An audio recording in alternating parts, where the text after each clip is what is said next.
ನಿನ್ ವೈಫ್ ನಿನ್ನ ಅರ್ಥ ಮಾಡ್ಕೋತಾ ಇಲ್ಲ ಅಲ್ವಾ? ಹೋಗ್ಲಿ ಬಿಡು, ಅವಳಿಗೆ ನಮ್ಮಿಬ್ಬರ ಬಗ್ಗೆ ಏನು ಗೊತ್ತಾಗೋದೇ ಬೇಡ. ಇವತ್ ಬೆಳಿಗ್ಗೆನೆ ಪೊಲೀಸರು ನನಗೆ ಕಾಲ್ ಮಾಡಿದ್ರು. ನಿನ್ನೆ ರಾತ್ರಿ ಜೋಸೆಫ್ನ ಯಾರೋ ಕೊಲೆ ಮಾಡಿದ್ದಾರೆ.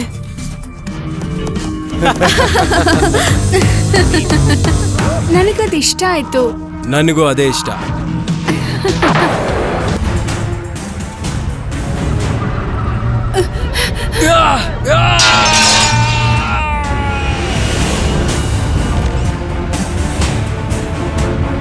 ಇಲ್ಲಿಗ್ ಬಾ. Good evening Craig. ನಾವೀಗ ಹೊರಡೋಣ್ವಾ? ಲಿಲಿತ್ ನಿನ್ ಮೇಲೆ ಕಣ್ಣಿಟ್ಟಿರೋ ಹಾಗಿದೆ. ನಿನಗಿದಿಷ್ಟ ಆದ್ರೆ ನನಗೆ ಖುಷಿನೇ. ನೀನ್ ನನಗ್ ಸಿಕ್ಕಿರೋದಕ್ಕೆ ಒಂದ್ ರೀತಿಯಲ್ಲಿ ನಾನೇ ಧನ್ಯವಾದ ಹೇಳ್ಬೇಕು. ನಿನಗಿನ್ನೂ ಅರ್ಥ ಆಗಿಲ್ವಾ? ಅವಳು ಖಂಡಿತ ನಿಮ್ಮನ್ನ ಉಳ್ಸಲ್ಲ. ಅವ್ರು ಹೇಳೋದನ್ ಕೇಳು ಕ್ರೇಗ್. ನೀನೇನಾದ್ರೂ ಲಿಲಿತ್ ಹತ್ರ ಹೋದ್ರೆ ಈಗ ನೀನು ನನ್ನವನಾಗಿದ್ಯಾ. ನಿನ್ನ ಅದೃಷ್ಟ ಚೆನ್ನಾಗಿದೆ, ಅವಳಿಂದ ತಪ್ಪಿಸ್ಕೊಂಡ್ ಬಂದಿದೀಯಾ.